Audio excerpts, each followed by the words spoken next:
Well, good evening to you. It's a Tuesday evening and I'm over in Hampshire at a place called Old Winchester Hill. There's an Iron Age hill fort up here and hopefully I should be able to get to camp up here. It's a bit of a trek from home,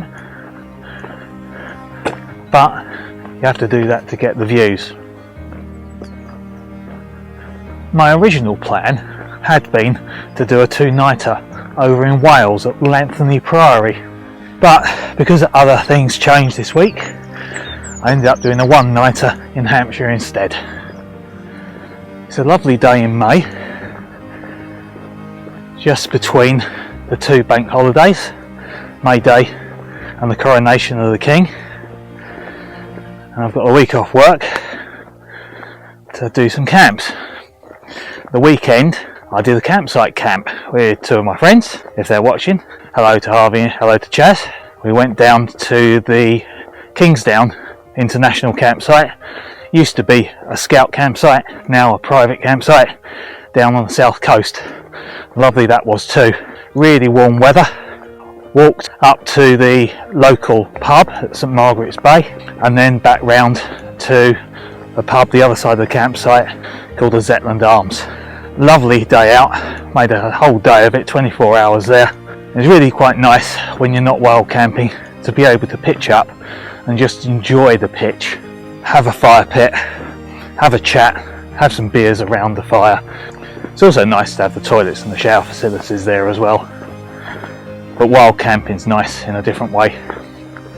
So after the showers of April, we're now having the sunshine of May. It's really lovely the last week or so. Really warm, really sunny, and I managed to burn myself. Who'd have thought it? Just along the road from where I parked the car, which I parked roadside, I was going to park in the local car park. It's a donations car park, but there was a police warning in there that thieves tend to frequent the car park and pinch things from the cars whilst people are out walking. So I elected to park on the road instead. So I parked at the side of the road, well off of the actual carriageway, so there is room for cars to pass each other.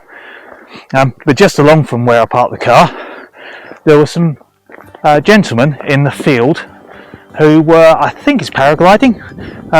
They were in what looked like enormous foil kites and laying in a sleeping bag underneath them and catching the thermals. And some of them were spending ages, not very far off the ground, on the downward north-facing slope, just meandering back and forth. What was really nice was there were a couple of buzzards there as well circling around, obviously looking for food, flying with and at the same time as the paragliders. Obviously doesn't bother them whatsoever. Imagine that this is a great place for doing that paragliding though, because we're on a ridge up here. You've got the southern face down in front of me here, north face behind. Whichever way the wind's blowing, you can probably catch those thermals and catch the wind. Not something I'd fancy doing though. Because I've driven quite a way today, quite a way, 100 miles, not really that far is it, only took a couple of hours, got here quite early. So what it means is I've managed to scout out on foot without this heavy rucksack a couple of possible locations for me, decide which one's going to be the most appropriate. The first, or a location, the one that I was most keen on, is this one here, Old Winchester Hill, the old hill fort. The other location that I scouted out was Burster Hill, which is about 5 miles over towards the east. That one really wasn't very appropriate at all. It was a very plateau type top to the hill, although the hill was slightly higher than this one, but there were no real views and it looked really busy with dog walkers, and there was a radio mast up there. Not that that's too much of a problem, but it's just not as nice as this location. So this is the one I've now come back to with my rucksack. 14 degrees the car said on the way down here, and just before I parked it was up to 17 degrees C. It is supposed to cool down to about 5 overnight though. Should have a clear night as well. Hopefully get a decent sunset over that way, and a sunrise in the morning over that way. When I walked up here earlier today, there were quite a few rangers around looking at tree cutting, coppicing the area. Come back now, 6 o'clock in the evening, they've all gone. Actually quite quiet here, only one car in a car park. Look like a couple who might be having a barney. Now, unlike most places on the South Downs, this is the type of kissing gate I like. It's a disabled kissing gate, and it's big enough to get my rucksack in and walk through quite easily. Why can't they all be like that? Hello ladies. So this area here is an Iron Age hill fort. It was built about 2,500 years ago, but predating that and around 4,000 years old, there's some ancient burial mounds on the top, some ancient round barrows. That's where I'm hopeful I'm going to pitch up, in a graveyard. Delightful. Although I'd like to hope that after almost 4,000 years, any ghosts that may still be present will have been released from the mortal realm after sorting out whatever matters they needed to sort out, and we're keeping them here.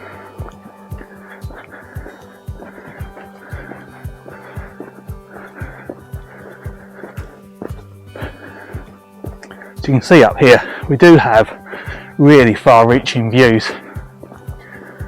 Over down towards the south that way, we've got the Solent and the hills of the Isle of Wight in the distance on the horizon. There's Power Station, I think, is it Calcott Power Station, over that way. I've got the sheep in the foreground here. Winchester somewhere over that way. Over to my right, and partly over my right shoulder, partly behind me, there's Winchester Hill, which was the other hill I took a look at with a radio mast on the top. Can't actually see it from here. There's an intervening hill with two masts on the top, which gets in the way.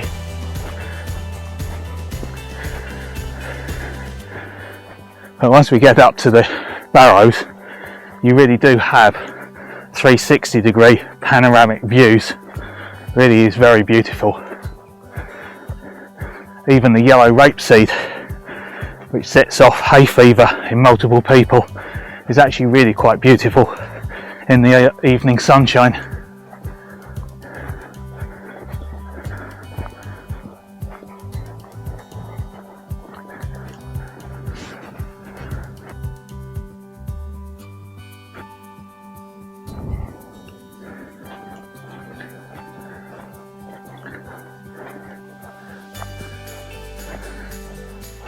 Absolutely glorious views. Keep saying it, but my goodness, could you want more than this? It's coming round one of these barrows and up to the trig point. Not just a trig point, but a topograph as well. First matter of the day, touch the trig point. Oh, did that move? No, of course it didn't. So, trig point and topograph.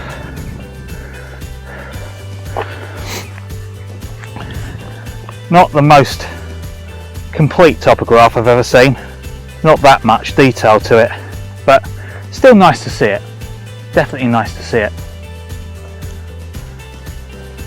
So the barrow that I'm quite keen to go with is this unusual circular barrow with the excavation in the middle. It's going to protect me from sight of anybody that's too nearby, and also give me some protection. Not much wind, and the wind isn't due to come up much above 11 miles an hour overnight. That'll be coming from the southwest over that way, southeast, sorry, over that way. But it'll give me some protection and make me feel safer, just in the middle of the barrow here. But still, with these absolutely wonderful views. It was a really clear day today, a little bit of haze on the horizon, but according to the weather app, we should be seeing at least 20 miles of visibility, and I can well believe that because you can see the Isle of Wight quite clearly over there. Right, time to set up.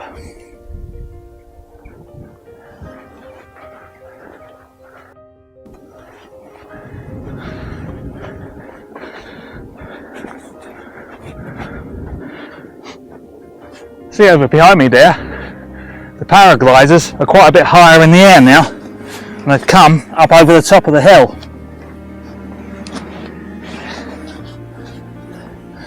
Desiccated sheep poo, great. Mind you, it's quite flavoursome. I'll try some of that later.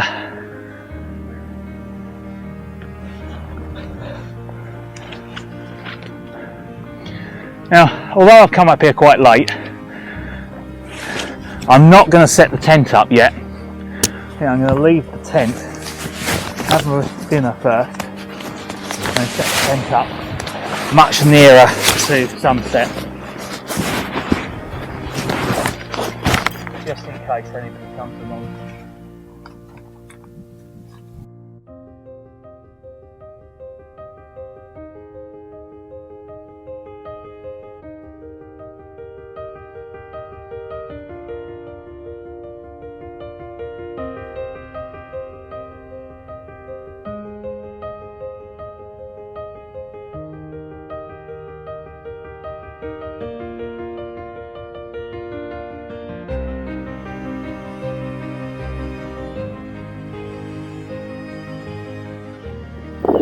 Well, here we are, just coming up to 24 minutes past 8, when the sun is going to set. So, this time, we've got some Brewdog double punk. So, farewell sun, hopefully see you tomorrow. Thanks for all you do for us. It's a shame that the cloud is still over on the horizon, on the western horizon, so I haven't really got very much of a sunset. Lovely and clear over to the east and the south, and most of the way to the north, just that west, there's that bank of cloud that's been moving over towards the west through the day. So it's a shame it's still there. Still toast the sun, whether you can see it or not.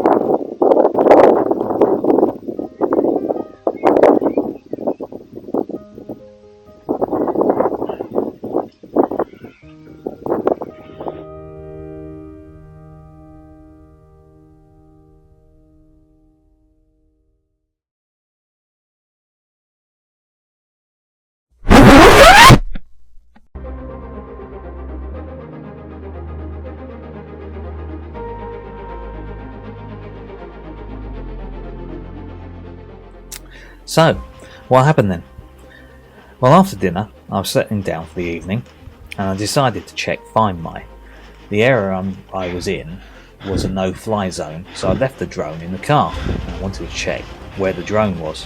When I opened Find My, the drone location was shown at the car park, the lay-by, where I'd parked, and then suddenly it updated to somewhere I'd not been.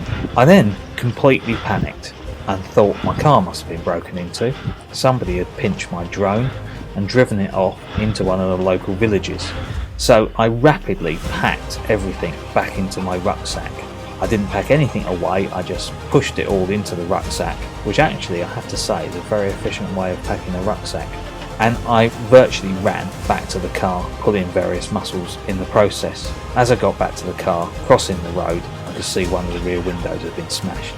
My heart absolutely sank, only to find that the window wasn't smashed, it was just a reflection of the local trees, and everything was as I left it. Opening the car, found the drone under the seat where I'd left it. I have no idea what was going on with Find My. I can only assume that where I'd been in one of the local villages' coffee shops earlier in the day, that Find My picked up some sort of spurious location that was a mile away from the coffee shop, and somehow it updated that, telling me that the drone was at that location at 19:25 in the evening, 7:25 in the evening. It definitely wasn't. I hadn't been at the coffee shop since about 3 o'clock, and I can't work out why the drone was initially shown in the lay-by. By this time though, I'd packed everything back into my bag so hurriedly I really couldn't face walking back out onto the top of the hill again and trying to unpack everything in the dark. So I decided to cut my losses, put my rucksack back in the car and drove back for the night. Real shame to have bailed, but my heart was still racing, overthinking that I was going to have to challenge some ne'er-do-well over him having his drone in the house. But as it turned out, everything was relatively okay, and all I did was lost my night's camping. Better luck next time.